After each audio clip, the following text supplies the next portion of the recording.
stay away, stay away, لري اوسه. call him, call him, هغه ته زنګ ووایه. wait for me, wait for me, ما ته لږ صبر وکړه. clean up, clean up, صفا کړه یا پاک کړه. don't go, don't go, مزه. go straight, go straight, مخامخ لاړ شه.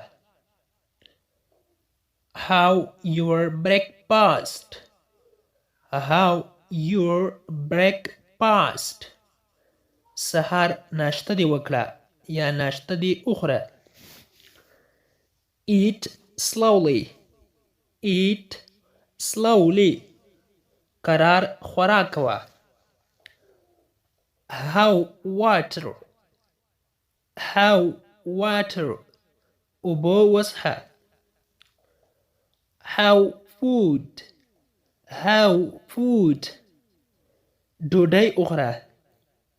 try again, try again, بیا کوشش وکړه.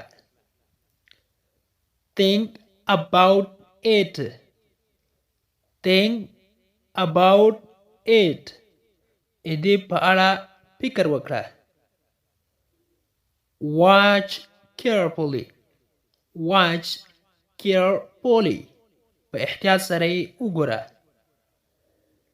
study here, study here, دلته مطالعه وکړه یا دلته درس ووایه. stop talking, stop talking, خبرې ودروه یا خبرې مه کوه.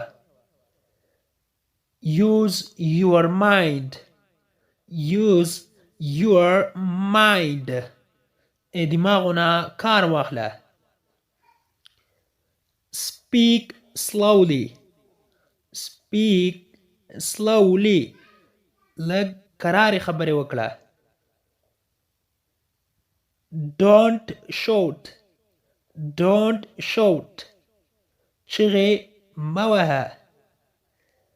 keep quiet, keep quiet, خاموش اوسه یا چوپ اوسه. don't ask, don't ask, پوښتنه مه کوه. ask me, ask me, معنا پوښتنه وکړه. speak up, speak up, لږ تیز خبرې وکړه. speak softly, speak softly, په آرامۍ سره خبرې وکړه. a little louder, a little louder, لږ تیز خبرې وکړه یا لږ تیز. bring water for me, bring water for me, ماته اوبه راوړه. go ahead, go ahead, وړاندې ځه. turn right, turn right, ښي طرف ته تاو شه. come here, come here, دلته راشه. go over there, go over there, هلته لاړ شه. sign here, sign here, دلته امضا وکړه. it's 10:30, it's 10:30, لس نیمې بجې دي. come at once, come at once, د سترګو رپ کې راشه یا زر راشه. د نن ورځې کلاس تر دې ځای پورې و. هیله ده چې یو څه ورڅخه مو زده کړي وي.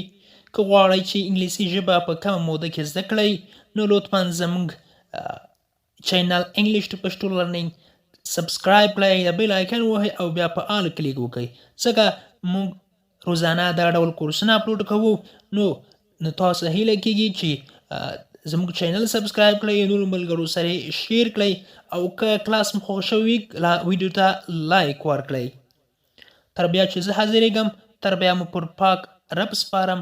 هر چیرې چې یاست الله مو مل شه. Thank you so much for watching.